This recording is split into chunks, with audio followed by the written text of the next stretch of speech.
Greetings, beautiful people. Welcome back to Find XYZ. If you are new to this channel, as we do it, please subscribe, share this to all your friends, and let's try this problem. Mr. Lucky plays two games. The two games are Game A and Game B. Playing Game A and playing Game B are independent events. The probability that Mr. Lucky wins both games is 9 on 25. The probability that Mr. Lucky wins Game B is 4 times greater than the probability of him losing Game A. You have been told to find probability that Mr. Lucky wins only one of the two games he plays.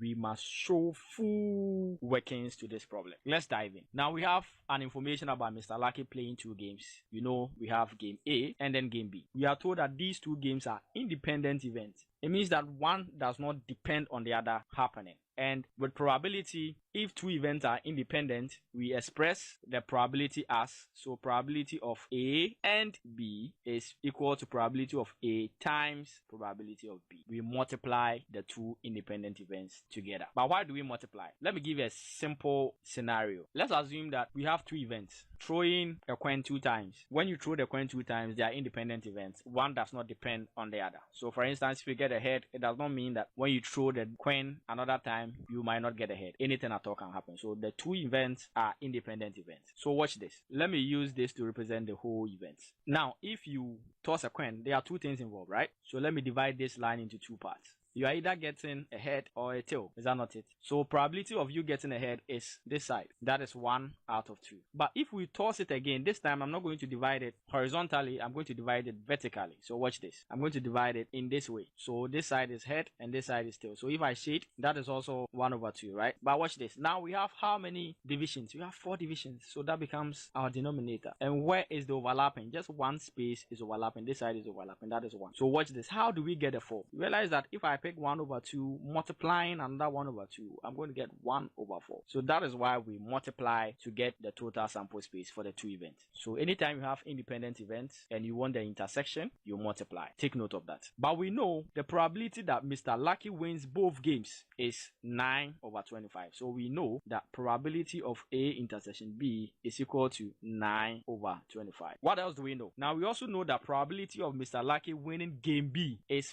4 times. So probability of Game B is 4 times greater than the probability of him losing Game A. In probability studies, we say probability of any event happening is always between 0 and 1. So the total probability is always equal to 1. If we know probability of winning is P of A, it means that probability of not winning will be 1 minus P of A. Why? So watch this. If this number line represents the whole probability, let's assume that probability of winning is this side. So that is probability of A. That is this side. But we know the whole thing is 1. But how do we get the remaining? Now, if we know the whole thing from this point to this point is 1, and we know P of A is part of this, and we want to know the remaining part, what we do is that we can do 1 minus P of A. And when we add the two, watch this. If I have P of A plus 1 minus P of A, we want to get the whole thing. So P of A minus P of A will be 0, then we are left with 1, which is equal to the whole thing. So probability of losing Game A will be 1 minus probability of winning Game A. That will give us the other side, because if you don't win, you will lose. Then we can expand. 4 times 1 will give us 4 minus 4 multiplying probability of winning Game A. That is equal to probability of B. Now this is the information that we have, right? So we can substitute everything in this first equation and work everything in terms of probability of A, because we know probability of B is given in terms of probability of A. Then when we are done, we'll find whatever we are asked to find. Also, for us to have a simpler work, I want to represent probability of A with a variable. So I say let probability of A be equal to D. So I can say probability of A intersection B is given as 9 over 25. So I have 9 over 25 is equal to probability of A. But what is probability of A? That is D. So I bring multiplying. What is probability of B? Probability of B is given here as 4 minus 4 multiplying probability of A. But what is probability of A? That is D. So I have 4 minus 4D. So I'll substitute that here for probability of B. So I have 4 minus 4D. So we have this term will multiply the whole of this term. So let's expand. So I have 9 over 25 is equal to D times 4 will give us 4D. D times negative 4D will give us negative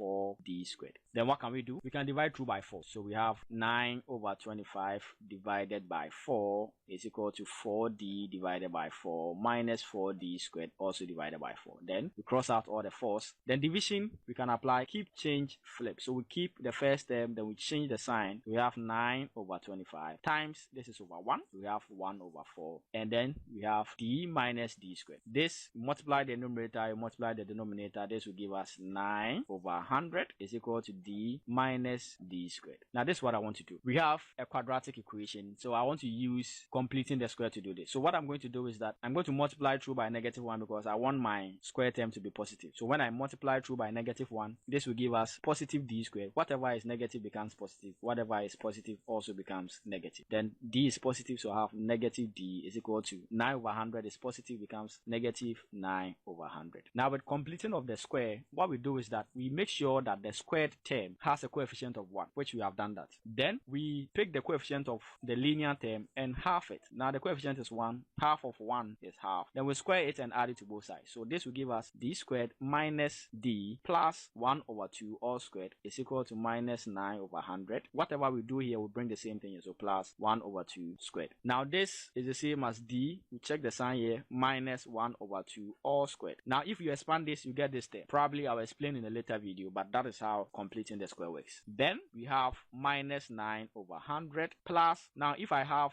a squared, for example, if I have a squared, it means that it is a times a. So if I have 1 over 2 squared, it is 1 over 2 times 1 over 2. That will give us 1 over 4. Then I want them to have the same denominator. And what can I do? This is 100. And how do I get 100 here? I can multiply this by 25. I'll do the same thing here. Then this will give me minus 9 plus 25. This is over 100. This is also over 100. And if I operate the 2, negative 9 plus 25, that will give us positive 16 over 100. So I bring this one here, so d minus 1 over 2 all squared. Then let me bring this here. So I have d minus 1 over 2 all squared is equal to 16 over 100. I take the square root of both sides. Now, anytime you take the square root, you bring plus or minus. Why? Because if I ask you what number multiplies itself to give you 25, you can either say 5 or negative 5. Because 5 times 5 will give you 25. And negative 5 times negative 5 will also give you 25. That is why when you take the square root, you bring plus or minus. And since 16 is a perfect square and 100 is also a perfect square, this will give us d minus 1 over 2 is equal to plus or minus square root of 16 will give us 4. Square root of 100 will also give us 10. And this simplifies to give us 2 goes here 2 goes here 5, so we have 2 over 5. So let me rewrite it again. Then we can also move this to this side. It's negative becomes positive, so I have d is equal to positive 1 over 2 plus or minus 2 over 5. So we are going to have two possible answers. One is the positive side, so let's pick the positive side. So we can say d is equal to 1 over 2 plus 2 over 5. Then I want them to have the same denominator, so I multiply this by 5, this by 5, and I multiply this by 2, this by 2. And 1 times 5 will give us 5, this will give us 10. 2 times 2 will give us 4, this will also give us 10. So 4 plus 5 will give us 9 over 10. So d is 9 over 10. Or you realize I pick positive. This time I'm picking negative, so I can say d is equal to 1 over 2 minus 2 over 5. Similarly, this is the same as 5 over 10 minus 4 over 10, and this will give us 1 over 10. That is d. So d is either 9 over 10 or 1 over 10. But which one of these should we select for probability? Don't forget, probability of A is the same as D, right? So are we picking 9 over 10 or 1 over 10? Now let's substitute that in this expression. So we say probability of B is equal to 4 minus 4 multiplying D. But what is D? Let's start with 9 over 10. Let's substitute that. So 4 minus 4. Then what is D? 9 over 10. Then let's simplify this. Let's bring the 4. Then 2 goes here 2. 2 goes here 5. So minus 2 times 9. That will give us 18 over 5. What I can do is that I can bring 5 here and I can multiply this also by 5. It's still the same thing. I've not changed the number. So I'm going to have 20 over 5, and 20 over 5 is the same as 4 minus 18 over 5. Then since they have the same denominator, I can operate on the numerator. 20 minus 18 will give us 2 over 5. So we have probability of B being equal to 2 over 5. It means that 9 over 10 works. Let's try 1 over 10. So we can also say probability of B is equal to 4 minus 4 multiplying D. And what is D? 1 over 10. So we have 4 minus 4 multiplying 1 over 10. 2 goes here 2, 2 goes here 5. We have 4 minus 2 over 5. Now, we still want this to have a denominator of 5. Likewise, we are going to have 20 over 5 minus 2 over 5. And when we subtract, 20 minus 2 give us 18 over 5. 18 over 5 is the same as how many 5 are in 18? That is 3. 3 times 5, 15. Remember, 3 over 5. But we know that probability of an event happening is always between 1 and 0. But this is greater than 1. Therefore, we cannot accept 1 over 10 as the value for D. So we can say that probability of A is 9 over 10. Now, since we know probability of A, it means that by substituting 9 over 10, we have already established that probability of B is 2 over 5. Let's multiply the two, whether we are going to get 9 over 25 like what we started with. So 9 over 10 times 2 over 5. 2 goes here 1, 2 goes here 5. So we have 9 over 25 as probability of A and B happening at the same time. It means that our values are spot on. But what are we finding? We are finding the probability that Mr. Lucky wins only one of the 2 games he plays. So there are 2 conditions. Is either Mr. Lucky will win game A, and once he wins game A, automatically he loses game B. And once he wins game B, automatically he loses game A. So it's either Mr. Lucky will win game A and lose game B, or Mr. Lucky will win game B and lose game A. So let's write our probabilities. Now we know probability of A is Mr. Lucky winning game A, and that is 9 over 10. Now what is probability of Mr. Lucky losing game A? So if we know probability of Mr. Lucky winning game A is 9 over 10, what is the remaining? That is just 1 out of 10. Remind you, I said the total probability should give us 1. So 9 over 10 plus 1 over 10 will give us 1. Then probability of winning game B, we had 2 over 5. So what is the probability that Mr. Lucky will lose game B? What is the remaining part? Which is 3 out of 5. So we have our probabilities. So the question is saying that Mr. Lucky should only win one game. So it's either probability of winning game A and losing game B, or probability of losing game A and winning game B. All means we are going to add. So this is probability of winning game A and losing game B plus probability of losing game A and winning game B. And means let's multiply. So this is probability of A times probability of losing B plus probability of losing A times probability of winning B. What is probability of winning A? That is 9 over 10 times what is probability of losing B? That is 3 over 5 plus probability of losing A, that is 1 over 10 times probability of winning B, that is 2 over 5.